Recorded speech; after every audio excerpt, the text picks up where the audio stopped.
agora, passando para a influência da vibração de corpo inteiro no processamento de informações visuais, experimento preliminar com universitários, vai ser apresentado pelo Pedro Augusto Xavier Viana, engenheiro aeroespacial, do Grupo de Acústica e Vibrações em Seres Humanos, que é coordenado pela professora doutora Maria Lúcia Duarte.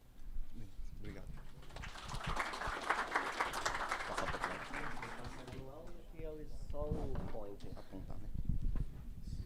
Boa tarde.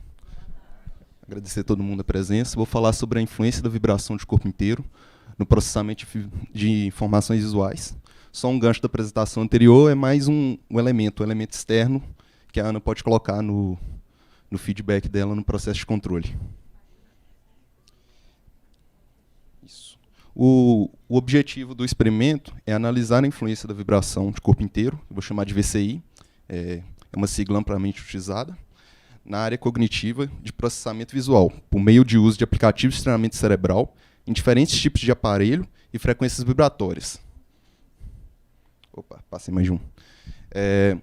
Eu falo diferentes tipos de aparelho, que no nosso experimento a gente utilizou um tablet e um celular para comparar o campo visual, o tamanho da tela que o nosso voluntário teria para poder utilizar no experimento.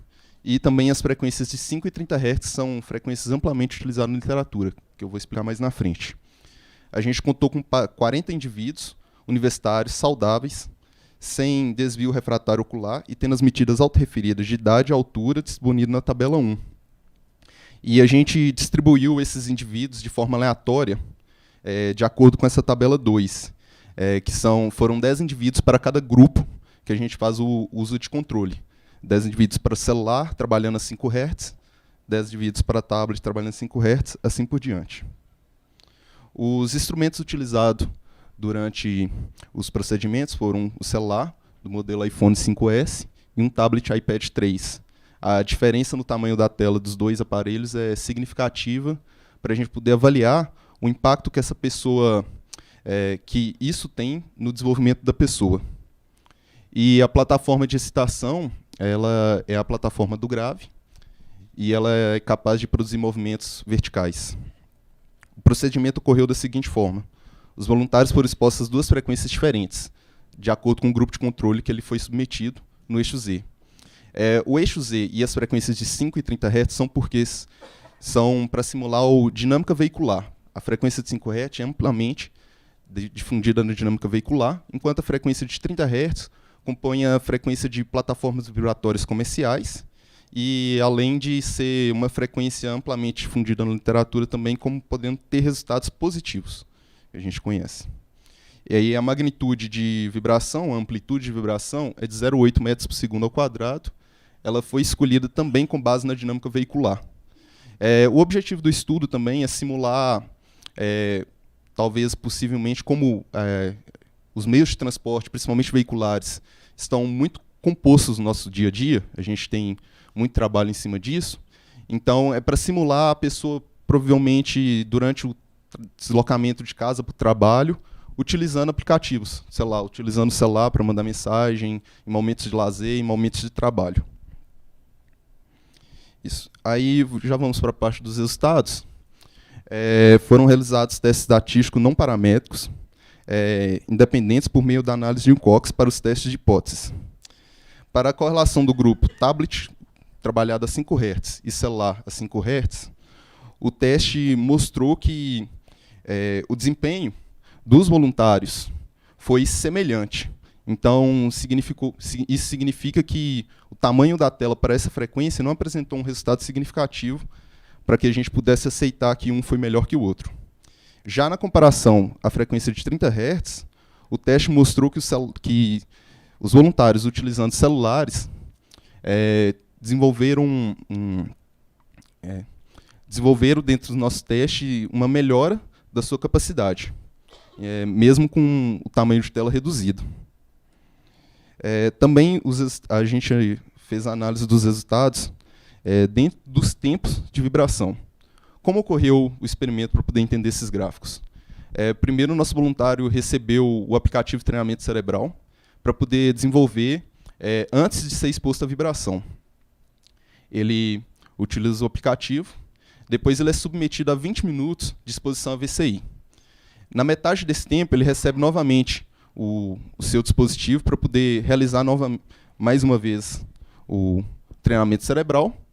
E, ao fim, após 5 minutos de exposição à vibração, ele recebe novamente para a gente ter esses 3 parâmetros de comparação.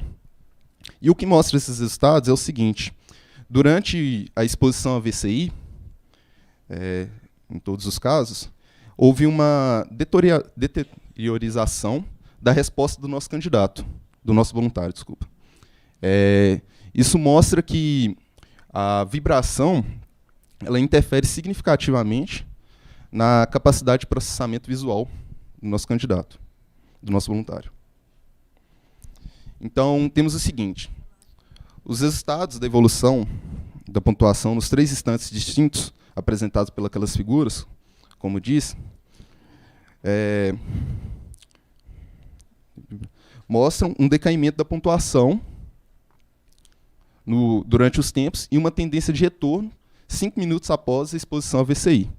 Isso mostra que tem o efeito da vibração, ele não é duradouro. Ele tem uma tendência de retorno ao seu parâmetro inicial. E também temos a correlação do grupo tablet 5 Hz com celular 5 Hz. Apesar de mostrar uma igualdade entre os 2 tipos de aparelho utilizado, temos que celular, a frequência de 5 Hz, os voluntários expostos a essa frequência apresentaram um desenvolvimento pior do que os voluntários que foram expostos à frequência de 30 Hz. Isso mostra que a frequência de vibração a que ele é exposto é um parâmetro significativo na sua capacidade de processamento visual. E além de outros efeitos que a gente vai ter a 30 e a 5 Hz e todo esse espectro interior a essas 2 frequências. As referências. Gostaria de agradecer a todo mundo.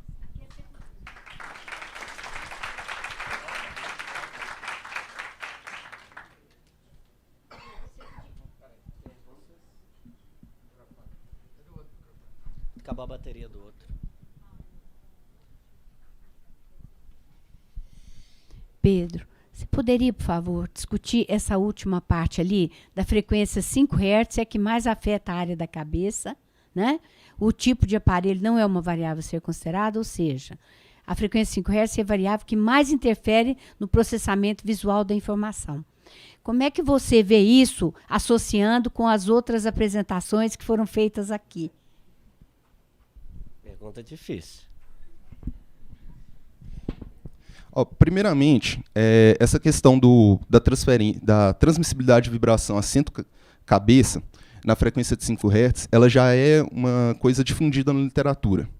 Então, já é aceito que é onde a gente tem uma maior influência da vibração dentro de 5 Hz na cabeça da pessoa. Acho que a Valéria Lopes, a dissertação de mestrado dela fala um pouco disso. A tese de doutorado, desculpa. Então, isso já é uma coisa bem explicada. E o porquê que a questão do aparelho não foi uma interferência tão grande a ponto dos nossos testes estatísticos mostrarem isso. Por causa dessa questão da frequência de 5 Hz ter uma influência maior na cabeça. A dificuldade que o voluntário encontra, independente do tamanho da tela, pode ter levado a isso. A dificuldade da vibração, que a vibração provocou, fez com que o tamanho da tela do nosso dispositivo não interferisse nos resultados. E, principalmente no da Ana, como eu já disse, o fator ambiental é um fator muito importante para poder se considerar, principalmente nas simulações que ela pode ter feito. É mais ou menos nessa área.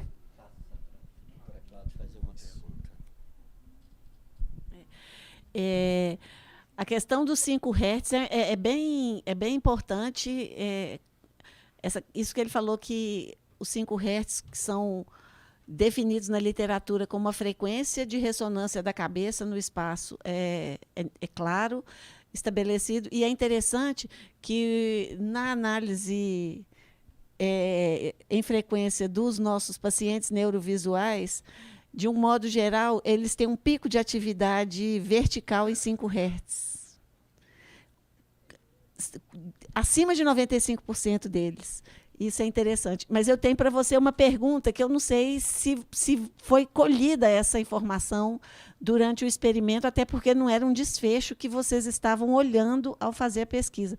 Mas vocês perguntaram para os participantes, depois de terminado o teste, se algum deles tinha algum desconforto ou eles espontaneamente falaram, não estou me sentindo bem, eu estou meio enjoado, isso não me deixou muito bem. Algum deles fez algum comentário durante o teste com vocês?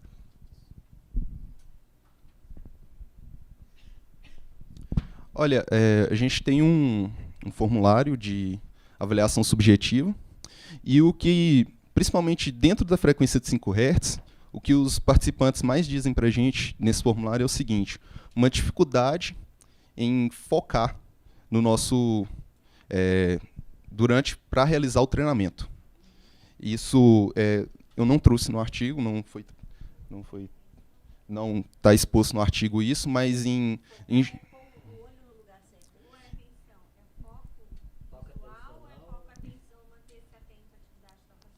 então, essa é uma questão subjetiva de cada voluntário. O que eles trazem como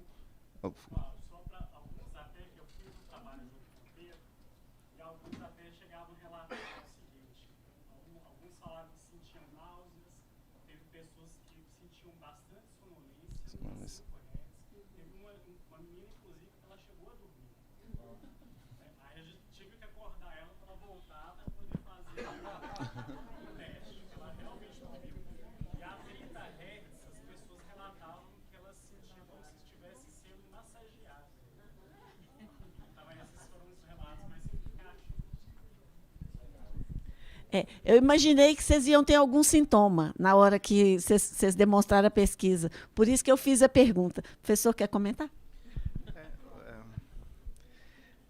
Na verdade, isso, assim, eu ficaria mais inclinado a olhar a questão também, principalmente porque a diferença entre 5 Hz e 30 Hz é muito grande. E até 5 Hz eu acho que ainda você não está no cutoff, uma diminuição do ganho muito grande do reflexo vestibulo-ocular, que dá compensação. É o ponto de corte, mas ainda eu acho que talvez poderia, eu acho que não está cortando completamente. Acima de... Hã? Não. Só o vestibulo ocular? É o que a literatura fala. Não, o vestibulo ocular até 5 Hz, não? Mas pelo menos é um ponto de corte. Então, essa questão do vestibulo ocular, que imagine que se você tem um processo de voluntário de querer ler, em que você coloca em cima dele um reflexo, às vezes perturbador, que não está acontecendo provavelmente na outra, agora não sei, mas na outra condição, eu acho que essa é uma coisa que deveria ser essa reflexão da explicação da perturbação, acho que ela tem a ver com o reflexo vestibulo-ocular. Posso fazer? Ô Pedro, queria te fazer uma última pergunta. É o seguinte, como você é engenheiro aeroespacial, nós sabemos que o pessoal aeroespacial, os pilotos, etc., de jato, etc., eles passam por treinamentos e são submetidos a vários tipos de vibração, inclusive sendo treinados para alguns tipos de situações de voo. Qual é, em média, se você sabe, o limite de vibração tolerável sem que a gente perca essa capacidade de ação dentro de uma cabine de avião, diante de vibrações que a gente tem, por exemplo, numa situação de turbulência? Em geral, dentro da área aeroespacial, principalmente aeronáutica, a gente trata isso como a carga a que a pessoa é submetida, ou a aeronave é submetida. Então, se vou tratar principalmente de uma aeronave comercial, você pode ter certeza que o limite é muito inferior ao que a pessoa poderia suportar. Em aeronaves de guerra, caça, se não me engano, a força G, que eles chamam, chega a 11 ou 12. Então, é alguma coisa próxima disso. Enquanto aeronaves comerciais, elas são projetadas para trabalhar no máximo a 4. E, mesmo assim, o regime delas não deve chegar próximo disso. Isso, o tempo de exposição é curto para que a pessoa não perca os sentidos. Muito obrigada.